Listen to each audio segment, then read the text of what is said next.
School is an 18-year forced government training program that sterilizes the potential for brilliance in children. Those who actually survive schooling and survive conformity and continue on to think for themselves truly are a rare breed. All children start out as curious, highly experimental minds, and then one day they're sent to school.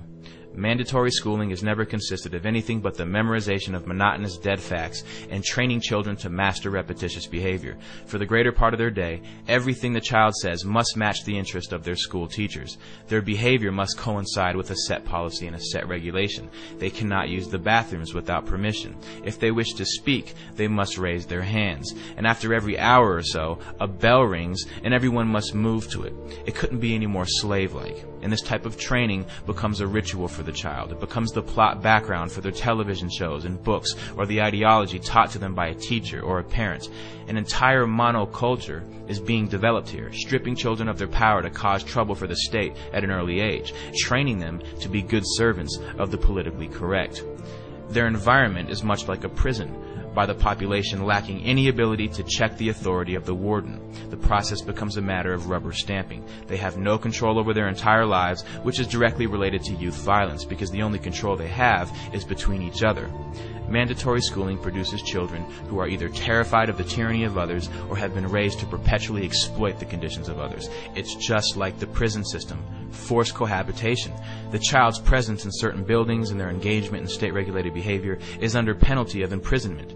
An entire army of truancy officers have been hired to make sure that no child is on the other side of the bars.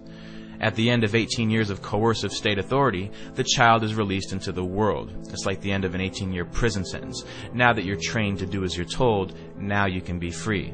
And the produce of these schools, or this state-controlled manufacturing operation, is a society willing to submit, to obey, and to listen. Forced behavior, which technically amounts to a type of slavery, will only inculcate a mindset of fear and terror.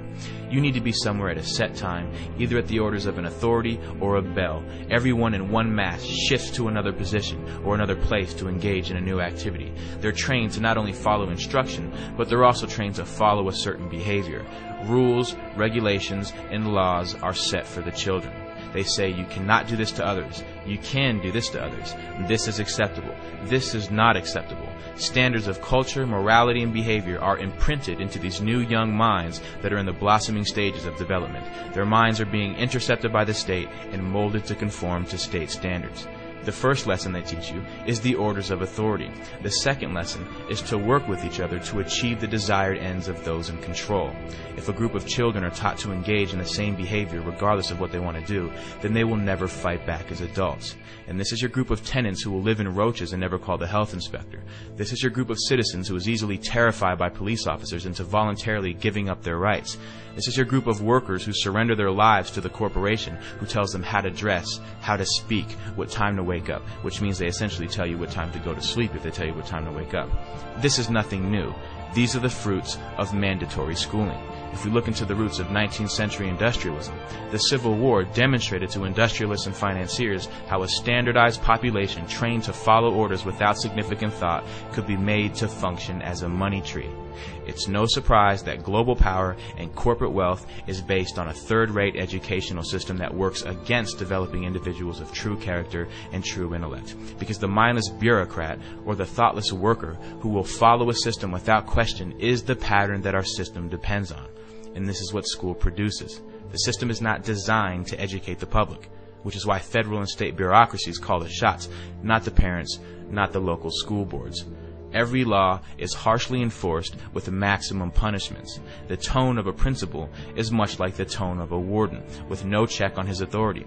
They will always have a way of using coercive ability to enforce a standard on the population.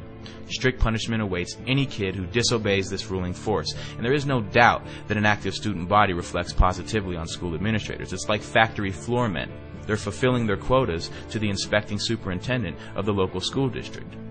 This is the reality of government training. The state doesn't care if children are homeless or on the streets or suffering from malnutrition and hunger, but the second the child fails to appear in school at the scheduled time, like a court date, the police are alerted.